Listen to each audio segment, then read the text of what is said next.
I'm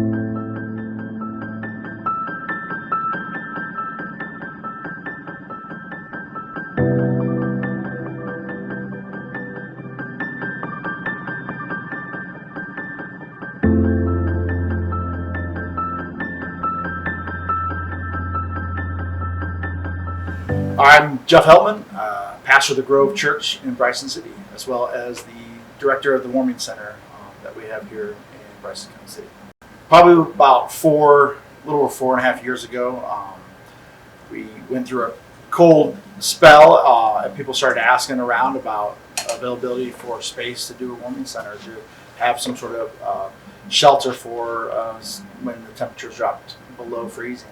And churches in town were asked, and there was going to be one offered downtown, but then they ran into some difficulties doing it, and so I offered our place as an opportunity, and since then we've hosted it for the last 4 winters. Our, goal, or like the number one service that we're providing is a warm place to sleep. That's the simple way to say it. And then from there, what we can offer outside of that is just a bonus. We want to have a place that's safe for people to come and not feel that they're in any danger from outside, or from the temperatures to the people that they interact with here. On top of that, we're able to offer showers and laundry services, as well as a kitchen where we can supply hot and cold meals for the guests. If we had funding at all, which we don't, so it's there is zero funding right now. This year was the first year we had outside organizations offer and donate money to us, and so that's been a huge help.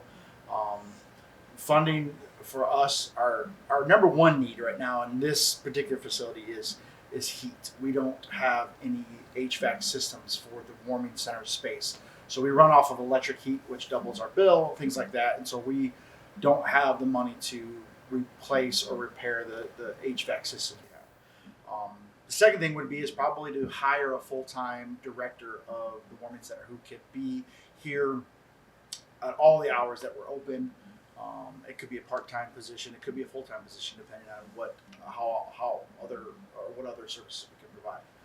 So again, our goal for a warming center is a hot place, a warm place to sleep, and so again, from there, could we offer mental health services to where we could maybe offer counseling, also at the same time plug them into other resources within our community to find permanent housing or job solutions, things like that. But again, for warming center specific, our goal here is to create a safe, warm place to sleep, and that's what we're doing. But yes, we could grow in size.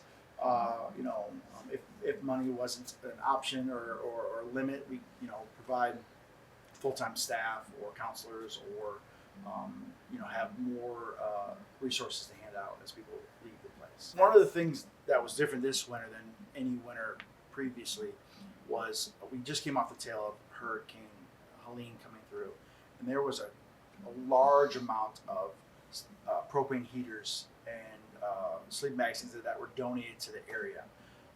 Things that we didn't have access to before. And so many of our guests found, as long as they had a propane heater and had propane left, they could make it through the night. If you could imagine, if you didn't have heat at your house, and you had a lot of people that lived around you and knew where you lived, and they knew that you had things in your house, but you had to leave your house to go spend the night somewhere to stay warm, and you couldn't lock any of your doors. All your doors were wide open. Chances are you might go, hey, I'm going to stay at home because I got to protect my stuff. So that's what we run into with a lot of the guests that we have, is like, I can't carry all my stuff to the warming center, but if I leave my stuff, so-and-so is going to steal my heater, they're going to steal my sleeping bag, they're going to steal whatever I have, and so I can't leave my stuff. If you gave me a propane for the night, I can get through and I can protect my stuff, and we're all good. And so we were able to outfit a lot of people with heaters.